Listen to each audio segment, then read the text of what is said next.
चलिए सुनते हैं एक राजकुमार की कहानी जिसे अपने प्यार के लिए 7 जादुई चुनौतियों से गुजरना पड़ा। इंसान और परी की शादी आसान नहीं, और बस यही एक लाइन इस कहानी का दिल है। कहानी शुरू होती है राजकुमार अयान से, जो अचानक परियों की छिपी हुई दुनिया परिस्तान पहुंच जाता है। और वहां उसकी नजर पड़ती है परी शहजादी महरोश पर, और उसे पहली नजर में ही प्यार हो जाता है। लेकिन शादी के लिए राजा एक शर्त रखते हैं। अयान को 7 नामुमकिन लगने वाली आजमाइशें पूरी करनी होंगी। उसे ये 7 जादुई चीजें हासिल करनी थीं, जो अलग अलग जगहों पर छिपी थीं। तो पहला पड़ाव था बादलों का एक बाग। यहाँ एक शक्तिशाली जिन सुनहरे फल की रखवाली करता था। अब अयान के पास 2 रास्ते थे, या तो फल चुरा ले या फिर ईमानदारी से जिन्न का दिल जीते। अयान ने चुना ईमानदारी का रास्ता। वो जिन के बाग में मेहनत करने लगा। उसकी सच्चाई से जिन इतना खुश हुआ कि उसने खुद ही वो सुनहरा फल उसे तोहफे में दे दिया।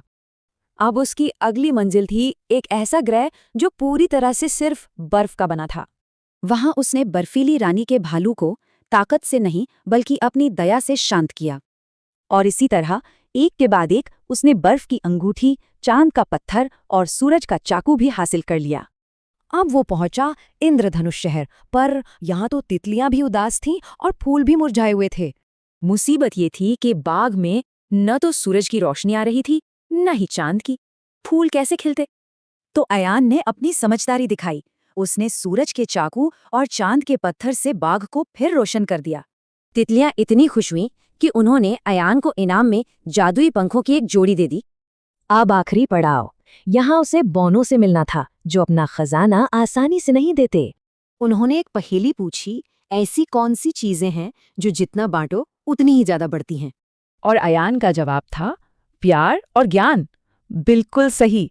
तो 7 चीजें लेकर अयान वापस परिस्तान लौट आया। राजा तो हैरान रह गए, क्योंकि आज तक कोई भी इंसान ऐसा नहीं कर पाया था। ये 7 चीजें सिर्फ जादुई नहीं थीं, बल्कि उसकी मेहनत और नेकी का सबूत थीं।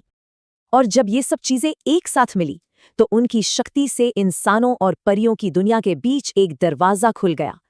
तो सोचने वाली बात यह है कि असली जादू उन चीजों में था या राजकुमार के उन गुणों में जो उसने सफर में दिखाए।